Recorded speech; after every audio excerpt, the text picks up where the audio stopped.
Ricky in this influencers video where we give insight to our audience on the year ahead. Now, for our audience, would you explain a little bit about yourself, give them some background? Yeah, sure. So my name's Ricky Maloney. I am responsible for buy-side sales and relationship management at Eurex Clearing. That's a global mandate, and that's the asset management pension fund community. I've been with Eurex for 2 years. Prior to that, I spent a majority of my career working for the buy side, so that naturally gives me a great understanding of the problems that the buy side face and the potential solutions that I might be able to offer them, not just as a CCP, sales and relationship manager, but actually because we kind of sit in the middle of the marketplace in respect of banks, brokers, buy side firms, and the new vendor technology. We get a really good overview of the kind of clearing ecosystem as it develops, and I think that gives me a great opportunity to help my client base, which I think is very important. Perfect. So we'll be focusing on the buy side presumably in the next couple of questions. Definitely, absolutely, yeah. Well, looking ahead to 2016.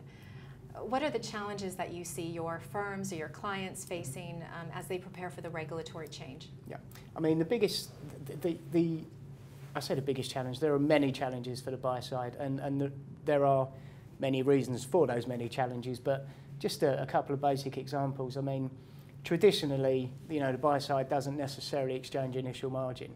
They may run 3 or 4 yards of forward foreign exchange contracts, and it may well be the case that they only exchange margin on a weekly, monthly, quarterly basis.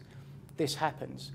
In addition, even if they do exchange margin, they will have minimum transfer amounts. So let's say I've got OTC derivatives, credit derivatives, and forward FX against UBS, for example. So all of that gets lumped up into one sum of money. So there's a net calculation of who owes who what, and there's a minimum transfer amount. So it may be the case that I've agreed with UBS that if it's no more than €500,000, then we don't have to pay. Now that's, in today's times, that's a high number. But looking back kind of 2 years when I was still on the buy side, that wasn't unreasonable. I'd say 250 would be the average. But clearing breaks all of that away, and all of those individual components you have to exchange margin on. So the buy side's got to think about how do I identify that margin? How do I ensure that I've got it in the right place at the right time and that I can deliver it to where it needs to go every day?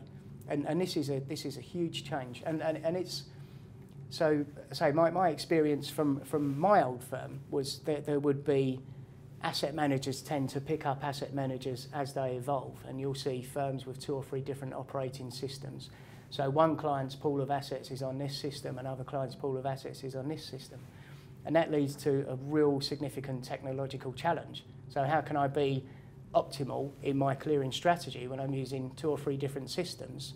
I've got different desks running different collateral pools. Serious challenges for the buy side. But there are companies out there now that do provide the opportunity for those firms to navigate those hurdles.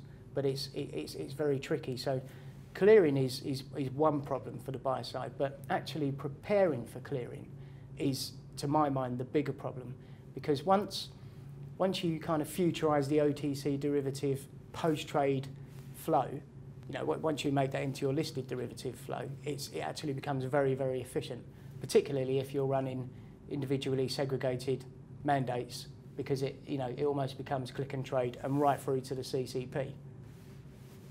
Now, you've alluded to clearing. Is this going to be a top concern for you and for your clients in 2016? What are the general concerns you have? The biggest concern for me is, and you'll hear this from every clearing member and every CCP, and it's resource. So we have a fantastic onboarding team, but as good as they are, they don't work 24 hours a day, 7 days a week. And whilst we've picked up a lot of clients in the buy side space, there are many, many more to come. And those tend to be the larger guys with hundreds and hundreds and hundreds of accounts.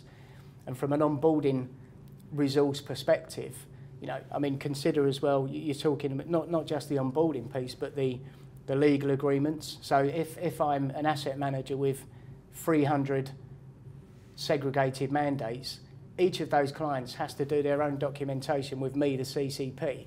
So that's 300 lots of clearing agreements, an agreement with each clearing member, so they may have 2 or 3 clearing members each. So that then becomes 600 to 900, you know, clearing agreements, tripartite clearing agreements that are required for, you know, not just completion but review and analysis. I mean, a CCP's clearing agreement is pretty hard-coded. There's not too much you can change, if anything. But clients will still try, and they will still send those documents away for external review. And this amounts to time, and this amounts to a lot of money. Now, the biggest kind of, if you look at an onboarding implementation timeline, the one big line that runs the longest is the legal documentation. So, you know what? We don't know whether it's going to be April 2016, May or June. We still don't yet know. But I would say to, you know, the buy-side community, if you haven't already, you've really got to now start thinking about making those appointments, those clearing broker appointments, and onboarding yourselves with the CCPs that you wish to use. And get those docs in place. Absolutely. Okay. Yeah. Perfect. Great. Well, thank you for joining us in this video. My pleasure.